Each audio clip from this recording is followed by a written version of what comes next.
Hi, hello. Welcome to another episode of Now and Then. It's your host, Isaiah. How's it going?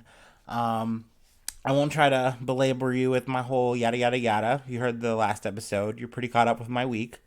But I will say, food corner update. I did try the Taco Bell wings. Um, I rate them about a 6 out of 10. 10 being good, 1 being bleh. Edible. Um, I wouldn't go too far beyond that statement, but the spicy ranch, so good. You could put it on anything and it would be good. Plus, I mean, you could add I put the Diablo sauce on the wings. I put that on the ranch. Whew, that was a move. So, highly recommend that.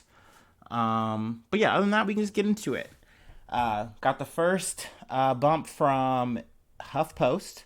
Elizabeth Holmes found guilty on 4 charges in Theranos fraud case.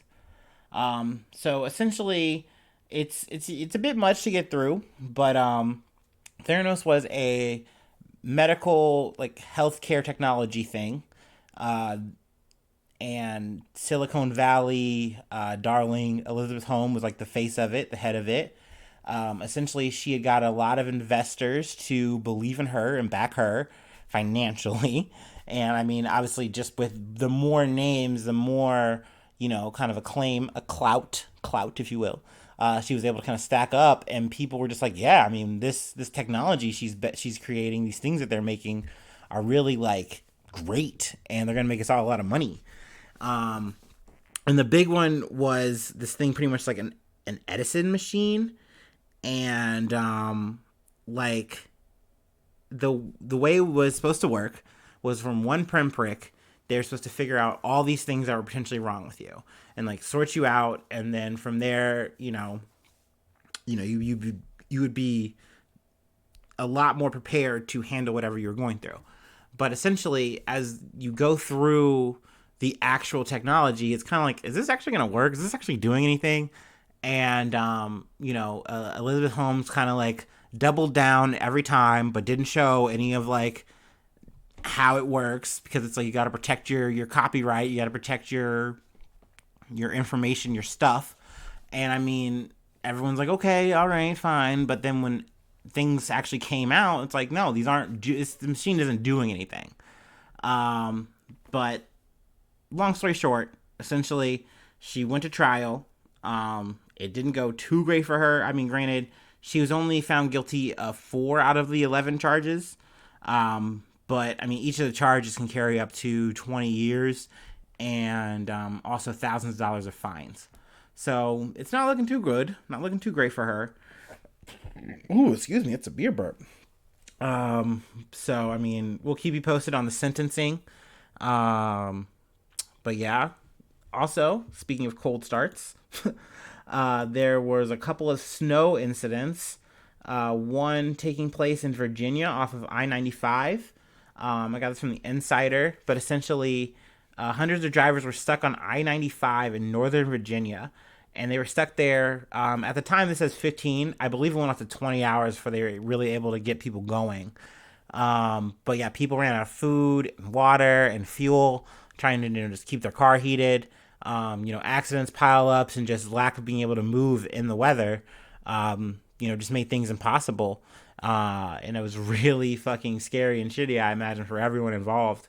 I brought this up to kind of some of my coworkers, and they're kind of like, "Yeah, I would just do my best to like save fuel throughout the whole time." And I'm like, "Yeah, I'm sure you would try, but like, imagine if you had family and all that kind of stuff. Like, it wouldn't be easy to get through this kind of situation."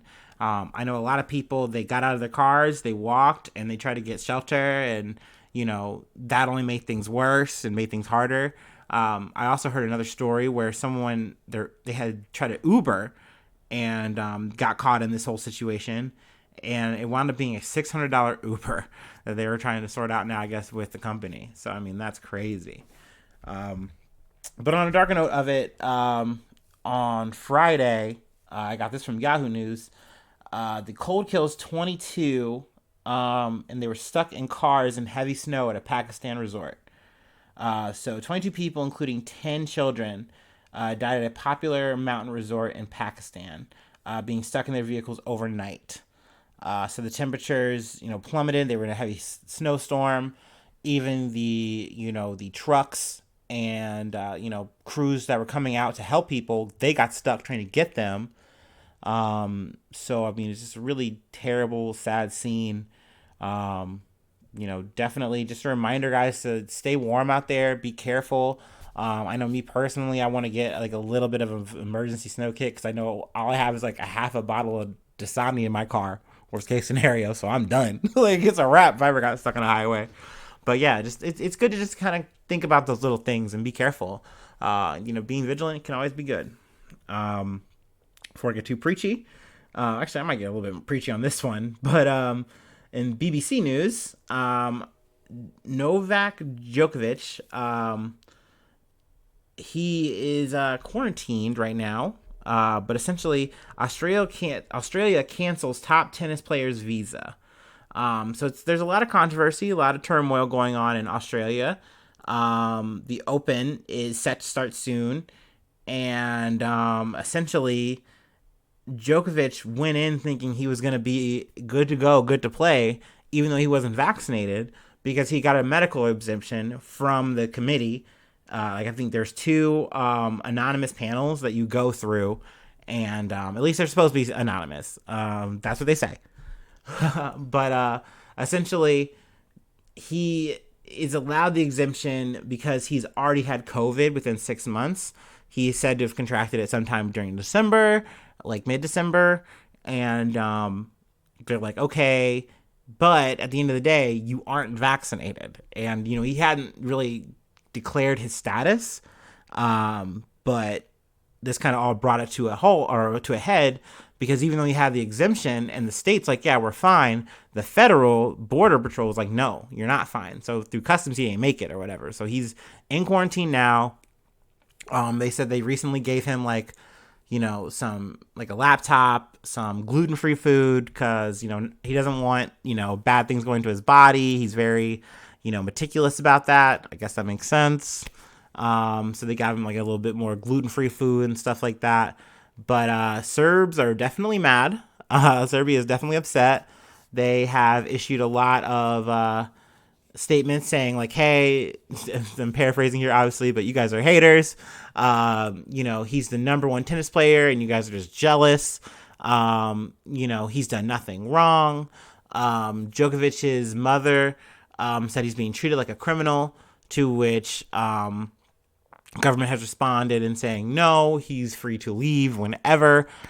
He just can't stay here without being vaccinated. So he is set to appeal the whole situation, state his case, and do all that on Monday. It's kind of speculated that he's going to get turned down because they're really trying to hold firm here due to the outroar. Because, in Australia, I haven't really covered it too much on the podcast, but as opposed to America having like a lockdown of a month, Australia has gone through this process like 2 times at least, like hard lockdowns. They have like vaccine passports. They've really clamped down, but just to have some guy just kind of waltz in unvaccinated, and that's okay there now. It did spark uproar when it hit. So we'll keep you posted for sure. And then last but not least, I know I kind of blazed through here, but we're in space with a new telescope. James Webb telescope is officially up and deployed. Also got this from BBC News. Thank you for delivering. But this is a really cool telescope because it's something that can it goes so far, it can see into the first starlight that was shown around the Big Bang time. And to me, that's crazy. I'm not very smart, as you've not, picked up yet. So the idea of being able to see light that has traveled that far out and capture it and see it and be like, oh my gosh, that's that star. That's incredible. That's amazing.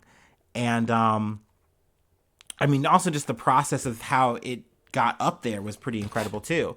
I'm not going to give it justice, but essentially it was they have these tinfoil hair-like layers of like material that's reflective, and it's like a big mirror that helps the telescope see, but then it also needs to be cooled by this heating shield. And because it's like so close to the sun and space where it's at, so it's up there, and they take the time to send it up there to deploy, and then it's been taking 2 weeks to unfurl itself. And that's been like the harrowing thing. Like, I kind of been waiting to talk about the story because I was kind of curious to see, okay, is it gonna come out okay? Is it gonna be good to go? Is there gonna be issues? And it's the green light, so it's good. They should be getting images soon. I am curious to see what they will look like, and we'll keep you posted if anything comes down the pipe. But yeah, that is it. I just wanted to fire that out there. We do have some socials if you'd like to, keep up with us, keep up with our Joneses. We got a Twitter that's now_Brad.